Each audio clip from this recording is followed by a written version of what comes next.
Ladies. So I am popping on because there is a conversation around the intersection of ritual and somatics that I haven't quite heard yet, and I want to start. I want to initiate this idea on how the ability. So when I say ritual, I feel like each person might have their own relationship to that. Maybe a ritual to you means getting up and brushing your teeth every night and feeling fresh and feeling clean, and that's what that means for you. For me, when I break down the the structure of ritual, it's creating an intentional or meaningful action that helps your body and your spirit understand or kind of create meaning with something that's occurring.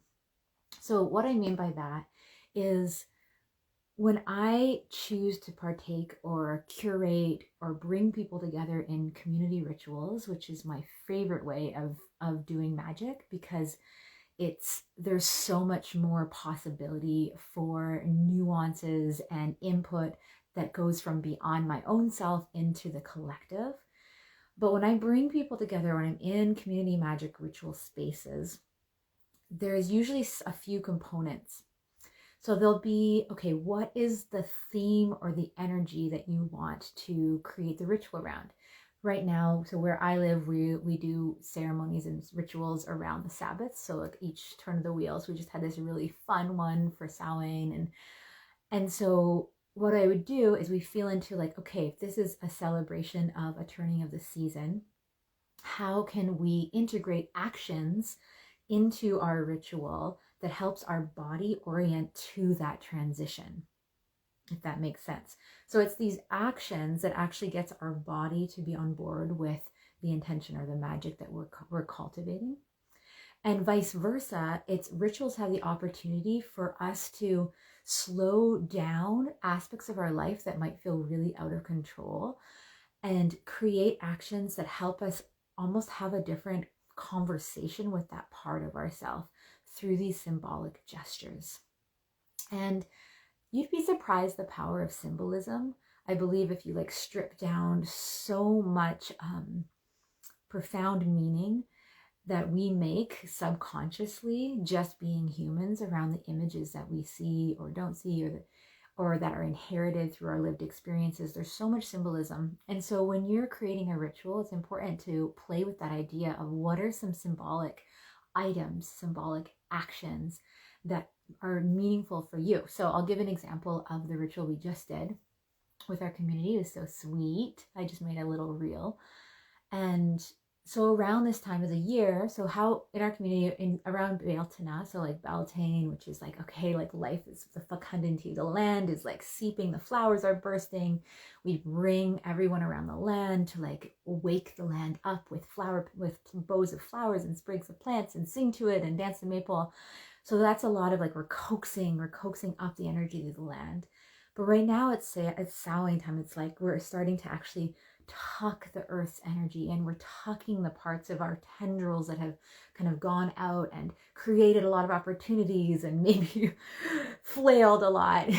Whatever the last year has been, we're putting those threads back into the earth. We're starting to blanket our energy and bringing it back in. It's also the time where the veils are really thin, equally as there is on Beltana. So what we did here is, instead of waking up, we actually decided to sweep and clean up. So everyone jumped on their brooms and flew around this land. We're about on 20 acres. And so everyone has different households.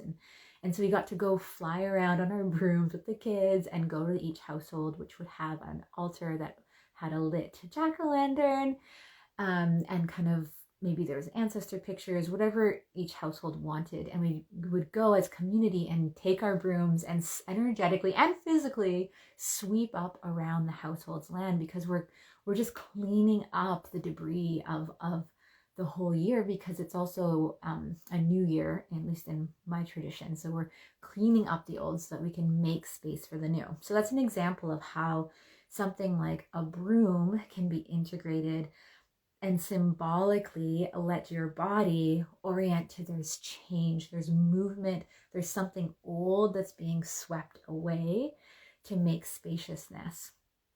So in that situation, then we would go, and then after we cleaned it up, we would invite the families or the households to create an intention that they wanted us as a community to sing to them towards their house and towards their year.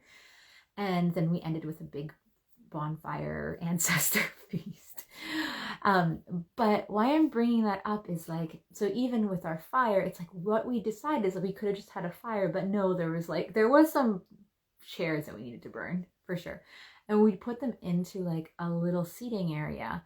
And so we created this sense of it. There was a table, and we brought wooden bowls, and we filled them with food. And so our bonfire was actually this sitting spot for the ancestors. It was a place that they could sit at a table and be within the flame and be within the magic and our prayers and our songs. So seeing what happens, and this is where I'm trying to bridge this somatic conversation, is then when the body gets to see, oh, there's a chair here. There's a chair here. What does a chair represent? What does a table represent? What does a bowl mean? It means it's a place where you can nourish yourself. So already my body is starting to create this meaning of what I'm seeing before me. And of course, we can have kind of convoluted and twisted meanings. Each of us, because of our lived experience, aren't necessarily going to have the same associations. But when you are creating ritual, and when you're curating and crafting a ritual that you want your body to feel resonant with in regards to the intention, it's really important to get clear with what is your intention first, and then what are aspects that you think you need to help you get closer to that intention. So with this ritual, an example would be the intention was to have a fresh start. Okay, so we thought of what are ways to create fresh start and new beginning.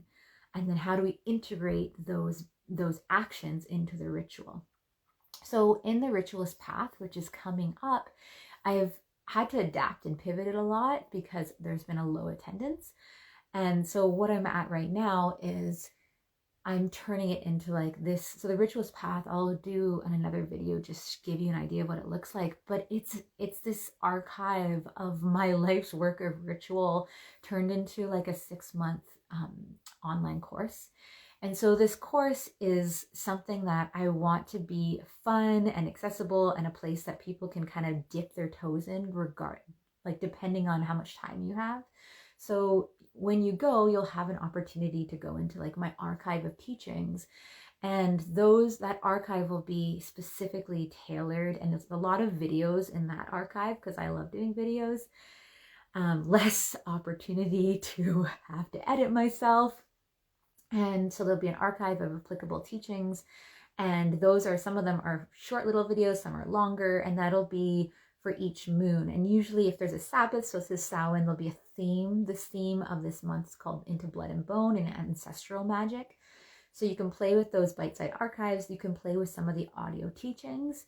And then you can get down if you want to do action-based practices. So there'll always be 1 to 2 different main homework opportunities for you during that month. So you have a whole month to play with that energy, and really you can return to it.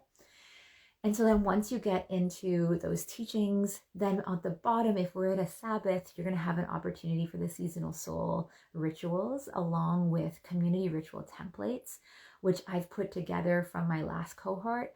And my intention with supporting folks in this ritualist path journey is I want you to find joy and curiosity in crafting ritual experiences and how to integrate them into how you serve yourself and how you serve others, and also just how you function day to day.